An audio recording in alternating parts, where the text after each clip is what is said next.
দেশের এবং প্রবাসের ভাই বোনদের প্রতি সালাম। আসসালামু আলাইকুম।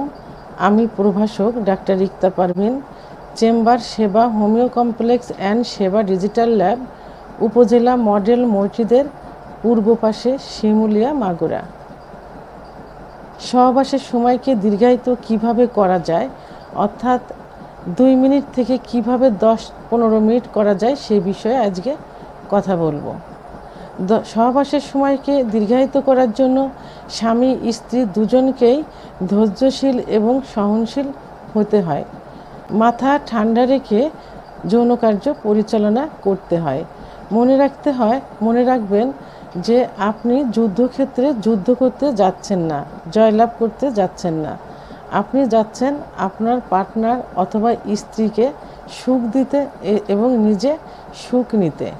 যখন সহবাস শুরু করতে যাবেন তার পূর্বে দুজনকে পর্যাপ্ত পরিমাণ ফোরপ্লে করবেন। সাধারণত পুরুষেরা খুব অল্প সময়ের ভিতরে উত্তেজিত হয়ে যায়, আর মহিলাদের উত্তেজিত হতে একটু সময় লাগে, অর্থাৎ 10 থেকে 15 মিনিট, কখনো দেখা যায় যে 30 থেকে 35 মিনিটও সময় লেগে যায়। এই জন্য দুজনকে পর্যাপ্ত পরিমাণে ফোরপ্লে করবেন। যখন দেখবেন যে চরম উত্তেজিত হয়ে গেছেন, ঠিক সেই মুহূর্তেই যৌন কার্য শুরু করবেন। আচ্ছা, যৌন কার্য শুরু করার পর যখন আপনার প্রাইভেট অঙ্গ স্ত্রীর যোনির মধ্যে প্রবেশ করবেন এবং 5 থেকে 6 বার সঞ্চালন করার পর যখন বুঝতে পারবেন যে আপনার বীর্যপাত হয়ে যাচ্ছে, ঠিক সেই মুহূর্তে আপনি আপনার প্রাইভেট অঙ্গ সরিয়ে আনবেন যোনিপথ থেকে। স্ত্রী যেন সেটা বুঝতে না পারে। তবে স্ত্রীকে উত্তেজিত অবস্থা থেকে সরিয়ে আনা যাবে না।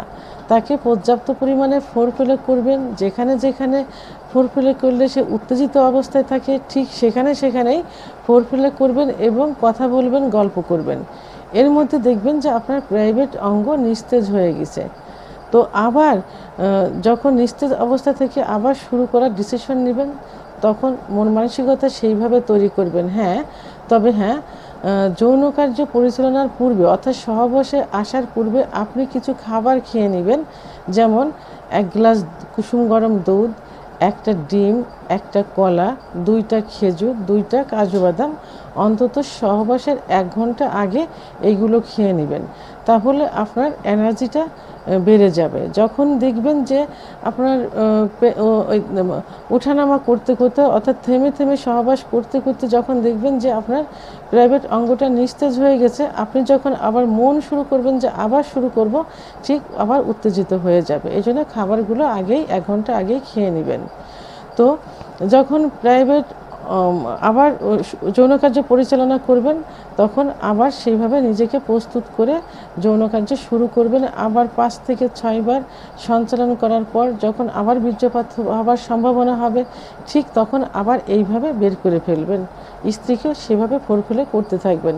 এভাবে পর্যায়ক্রমে কয়েকবার করলে দেখা যাবে যে 10 থেকে 15 মিনিট আপনি হাতে সময় পেয়ে যাবেন। আচ্ছা, এটার জন্য আরেকটা পদ্ধতি অবলম্বন করা যায়, অর্থাৎ প্রাইভেট অঙ্গ অত্যন্ত সেন্সিটিভ।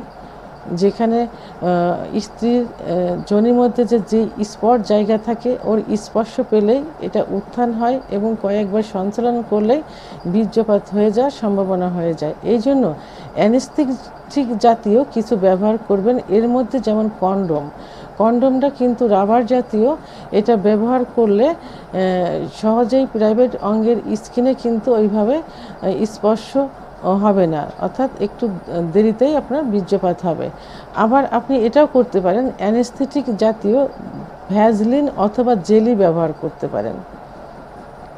যেমন আমরা শীতের সময় যে ভ্যাজলিনটা ব্যবহার করি, এটা কিন্তু অনেকটাই অ্যানেস্থেটিক জাতীয়, অর্থাৎ অবশ ধরনের। এই ভ্যাজলিনটা আপনি ব্যবহার করতে পারেন। এটা প্রাইভেট অঙ্গের আঘাত থেকে, অর্থাৎ অগ্রভাগ থেকে মাঝপথ পর্যন্ত ব্যবহার করবেন এবং যৌন মিলনে যাবার পূর্বে একটু ধুয়ে নিতে পারেন। যদি একটু চুলকায় তাহলে অবশ্যই অ্যালার্জি জাতীয় একটা ওষুধ খেয়ে নিতে পারেন। তো তাহলে দেখা গেল কি যে আপনি অ্যানেস্থেটিক জাতীয় জেলি অথবা ভ্যাজলিন, কন্ডোম ব্যবহার করেও দীর্ঘ সময় যৌন কার্য পরিচালনা করতে পারেন। তো আমরা যে পদ্ধতিটা পূর্বে বললাম যে থেমে সহবাস করতে হবে, এইটা আপনি 4 থেকে 5 মাস প্র্যাকটিসটা করলে একটা সময় অভ্যাসে পরিণত হয়ে যাবে। তখন এই থেমে থেমে সহবাস আর করা লাগবে না, এমনিতে আপনার সময়টা বেড়ে যাবে। তো বন্ধুরা, আমার ভিডিওটি সম্পর্কে যদি কোনো মতামত থেকে থাকে তাহলে অবশ্যই কমেন্টসের মাধ্যমে জানাবেন। আর ভিডিওটি ভালো লাগলে লাইক, কমেন্ট, সাবস্ক্রাইব করে আমার সঙ্গে থাকুন। আল্লাহ হাফেজ।